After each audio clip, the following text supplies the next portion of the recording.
I kid you not, it is extremely nerdy. It has references to Lord of the Rings, The Matrix, of course.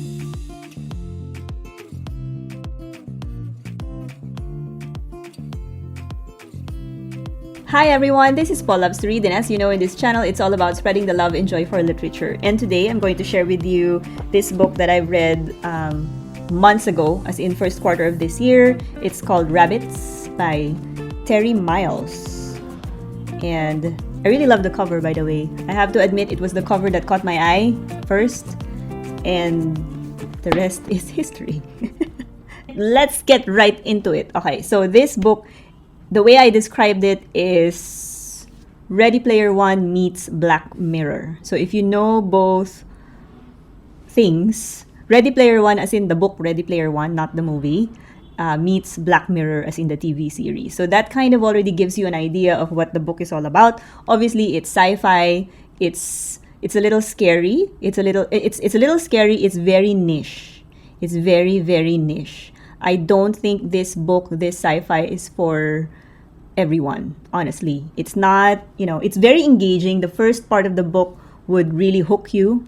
And then the second and third part of the book gets more and more complicated. The science, the sci-fi gets more and more convoluted almost. But it's amazing. I loved it because, I love this stuff. So what is it about? Very briefly, it's about a game. It's about a game. It's about a big elaborate game that is set in the real world with very select players, and it's very mysterious and secretive. Typically, only the top gamers of the world would participate in this game, and to win is actually to achieve all of your heart's desires. So parang ganyan. So it's very legendary, very, very exclusive game. Nobody knows the rules. Nobody tells you the rules. And to be a player of the game, you should be able to figure that out on your own. That's why it's only for, really hardcore players. And it's amazing because the way that Terry Miles, the author, created this world, and the way he created the legend, the story, the backstory, the characters, it feels familiar almost. Kahit sci-fi siya, even if it's sci-fi, it feels like, this could happen for the first part of the book, the first part of the book. So it's very interesting and engaging in that sense. So I really loved it. I enjoyed it. But it has elements of being very scary as well. So I think that was a good blend. That was an amazing blend for me kasi it's tough to pull off a sci-fi that is scary. Scary, dark, scary conspiracy theory. Scary as in you don't know what's going to happen next. The game is set in the real world, and the players don't really know what the rules are, and there are real effects on them in the real world. So it's hard to explain, but I'd like to think that's what makes the book really engaging. What is the game? The author will never really tell you what is the game. What are the rules of the game? He will not tell you either. It's a very, very mysterious guide na parang it will give you clues. You have to find the clues to the game in order to be in the game. So it's really for those, people who are great hackers, who are great gamers, who hang out in the dark web, in the dark net, parang ganyan. So it's for them. If you find the clues, that's the first step to being in the game, right? But once you're in the game, you're not even sure what the goal is. But again, as you progress towards, the game, you'll have to spot the little clues that the game master will give you. And I think the only clue that he gave is that you have to search for patterns. And if there are repetitive patterns, that's something that as a gamer you have to watch out for, because patterns are not normal, at least according to the game master, right? I mean, when you live your life in the real world, everything is organic. You can't really predict anything. So when you're in the game, when you see certain patterns, that should tell you something that, hey, something's wrong here, something's not right. And that's where you will, move to the next level, so to speak. And you as a reader, you would get to that part wherein you would lose a sense of what is real and what is the game. It will, at some point, it will really bleed into each other, and you don't know what you're reading. Am I still in the game? Is he, the protagonist, still in the game, or is this the real world, or is it both? I was walking in the bookstore. I have no idea about this book, no idea about this author, absolutely none. I went to the bookstore. The cover caught my eye, admittedly. Nice, colorful, catchy cover. And then I thought, wow, it's sci-fi, and I thought it's going to be interesting. And at the time, I was looking for something hardcore sci-fi, and this was it. Yeah. From a genre-wise, it's called techno thriller genre. I am looking at my phone because I had my review before.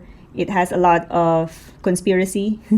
I put here juicy amount of conspiracy in the world of darknet and dark web. And it was never really explained, so I said, probably there are cults involved, or maybe even aliens or time travel and everything else, and maybe the government also. And again, the author will never really tell you. It's up to you as the reader to kind of figure it out. That's part of the fun and the frustration of the book, I have to say. It's not easy, especially at the latter part, na parang, am I satisfied with the ending, or do I want more? Up to now, I can't decide. I don't know if it's a good ending or not, but it's not a bad ending, right? It's not a bad ending, but I can't say it's a good ending. It's just, I think I need to reread it to appreciate it better. But definitely, this is one mindfuck book of a sci-fi.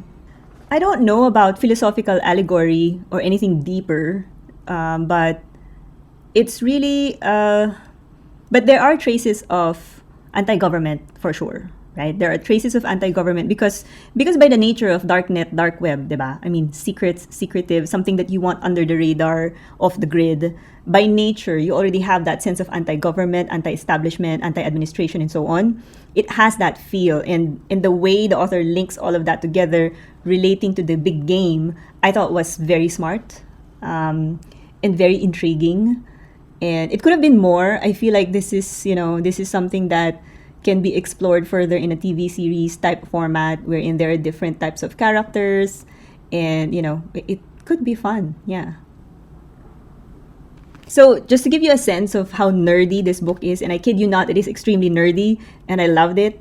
It has references to Ready Player One, which I already said earlier, references to Lord of the Rings, and not just the Lord of the Rings, famous Lord of the Rings books, right? Even yung backstory niya mismo. References to The Matrix, of course. I think at some point, every other sci-fi would have references to The Matrix. That being said, it would have references to William Gibson, who is the author of Neuromancer, who practically created the cyberpunk genre of sci-fi, another genre of sci-fi, and then has references to House of Leaves. House of Leaves is very niche. If you know House of Leaves, you know what I'm talking about, right? If you don't know House of Leaves, you should watch my review of it. One of the most scariest sci-fi books you will read out there, and it's very immersive. Anyway, I digress. So and it has references to old 80s, 90s, hindi pala 90s, 80s arcade games, very much like Ready Player One format, diba? So that's how nerdy it is. So if you are not familiar with any of the words I just said, I don't think you will appreciate the book. But if you are though, I feel like this book may be for you. So that's kind of like a clue what the book is about. I like the book. I thought it was challenging enough for a sci-fi genre, but also engaging enough. There are sci-fi books out there that's extremely challenging, hence the William Gibson type books. But this one is right in the middle. You will not get lost. That being said, though, again, the ending to me feels like something that I need to read again.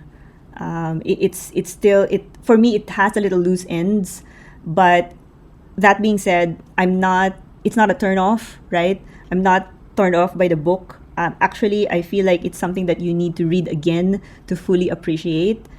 It's a really good sci-fi, I have to say. It's a good, challenging sci-fi nerdy book. Not for everyone, but for those who get this, I think you'll enjoy it.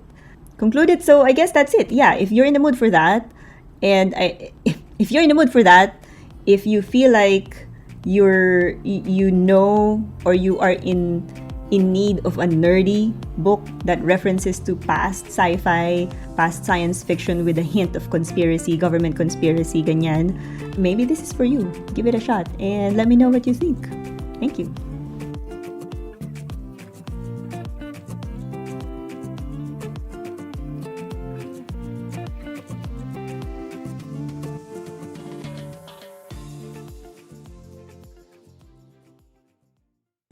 I mean, if you're just starting out in sci-fi, this is not this is not the book to start sci-fi. You'd probably just walk away feeling frustrated, and you just feel bad na, why didn't I get it? I didn't get the story. Why ganyan? So wag na lang, wag ganon, wag ganon. It's slightly next level.